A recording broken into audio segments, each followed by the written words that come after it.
Happy Monday. Let's go through my last now next for what I'm reading the rest of fall. Cheers! For once in my life, I actually have a heavy stack of books. Like, my arm is actually hurting a little bit holding this. Got some ambitious goals for November and the rest of fall, and I've got some really fun books that I want to talk about that I just read. The next book I'm about to read is actually still downloading on my Kindle, so I'm going to set her aside for a second. But let's talk about the last couple of books I read in October. I don't know about you guys, but October was a really, really exciting and fun month for me. I'm shocked that I even got any reading done, but I got 2 books in, and the first was The Pumpkin Spice Cafe. This is a hit or a miss. It popped off on TikTok last year. The cover is really cute, and I really do think that is a huge reason why people picked it up, is because it's just adorable. It's basically like a Hallmark movie or an episode of Gilmore Girls wrapped up into one little book. It was super easy to read, really cozy and super cute.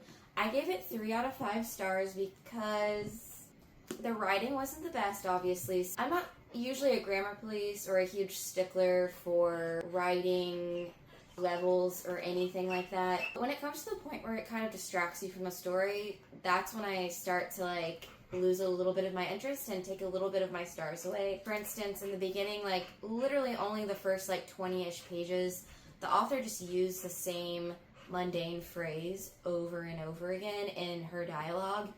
And aside from that, though, I did think some of the dialogue was witty and cute, and that was really the big stickler for me. And the other thing that made me give this 3 stars was it had a lot of spicy scenes, but the spice was just, it felt very forced and it felt very cringy. And I'm also not normally one to be very cringed out by anything that I'm reading, but some of the spicy stuff was a little cringy. But brief intermission because the puppies were going a little crazy. But basically, if you like Gilmore Girls, if you like Luke and Lorelai's dynamic, you need a palate cleanser, something cute and easy, this is the perfect book for that. Next book from last month that I read is something I don't typically read, and it was a Stephen King book. This is Mr. Mercedes. It's actually part of a trilogy. Stephen King's characters from this book actually appears in one of his most recent books. I'll put the title up right here. Wow, this was my first Stephen King, like I said. I was blown away. I know Stephen King normally does horror. This is more of mystery suspense. So, really cool to read a mystery book from Stephen King's POV. The writing, of course, was amazing, sucked me in every step of the way. Mr. Mercedes starts you off, and you have a retired detective, and he gets pulled back into a case that he never solved before he retired. It was his final case, and it all centers around this guy who goes by the name Mr. Mercedes. And that's all I'll say, but the beginning sucks you in. It obviously leaves a little shock value from the very first couple pages. And then I literally was just flipping through pages. I think I read this in 3 days total. I want to finish the trilogy. I don't know if I'm going to finish it this month, but eventually I do want to read the rest of the Mr. Mercedes trilogy. I give this a 5 out of 5 stars. I was captivated the entire time. The writing was amazing. The characters were so dynamic and interesting, and the story was just exciting as hell. This next book I actually picked up at the library with Mr. Mercedes, and I haven't gotten a chance to read it, so I'm not considering this a DNF, but it's something I want to come back to, but I have to return it. I wanted to include it, though, because it sounded so good. And that is The Familiar. So this is a vampire book by, I think this is the same author who did Six of Crows and Crooked Kingdom, but I could be wrong. But I just saw the cover, if I'm being honest, and I was sucked in, and I was really trying to read some more crime, mystery, and spooky books last month. I didn't get to this, and it honestly makes me so sad. I'll give you a brief synopsis. It says, in a shabby house on a shabby street in the new capital of Madrid, Zia uses scraps of magic to get through her days of endless toil as a scullion. But when her scheming mistress discovers that the lump of a servant cowering in the kitchen is actually hiding a talent for little miracles, she demands Lucia use those gifts to better the family's social position. What begins as a simple amusement for the nobility takes a perilous turn when Lucia garners the notice of Antonio, the disgraced secretary to Spain's king. Still reeling from the defeat of his armada, the king is desperate for any advantage in the war against England, and Perez will stop at nothing. Determined to seize one chance to better her fortunes, Lucia plunges into a world of seers and alchemists, holy men and hucksters, where the lines between magic, science, and fraud are never certain. But as her notoriety grows, so does the danger that her Jewish blood will doom her to the Inquisition's wrath. Okay, maybe this is not a vampire book. I definitely thought that it was. I feel like I read somewhere that it was. This is very political, though. Really interesting sounding. Love that we're using a bit of history in here, but also tying in some fantasy elements.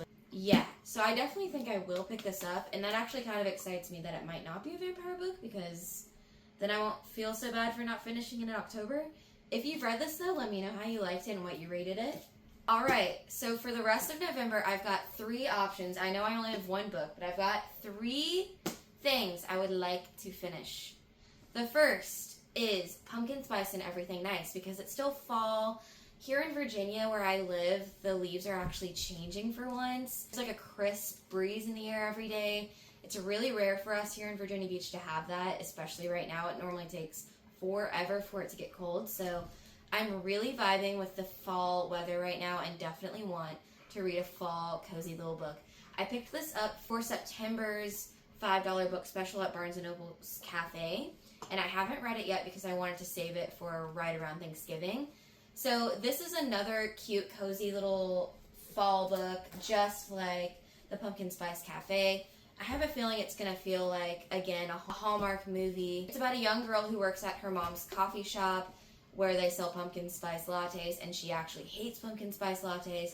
And then down the street, this new kid at school, his dad opens up this like chain coffee store akin to probably like Starbucks, and there's this whole feud between them. I think it's going to feel a lot like a younger version of You've Got Mail.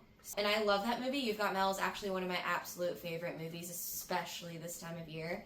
Can't wait to read this. Let's see if it downloaded on my Kindle yet, but this is what I will be reading next. Okay, it's not finished downloading yet, but I'm still going to talk about it because you guys don't need to see the cover, but I'll show you the little tiny cover as it's downloading, and it's The Intruder by Frieda McFadden. I have no idea what this book is about, but I know it's set in a cabin in the woods, so I feel like that also has fall vibes. I'm co-reading this with my friend Tori. We read all of Frieda McFadden together, so this is going to be very fun to read a book with her because it's been a minute.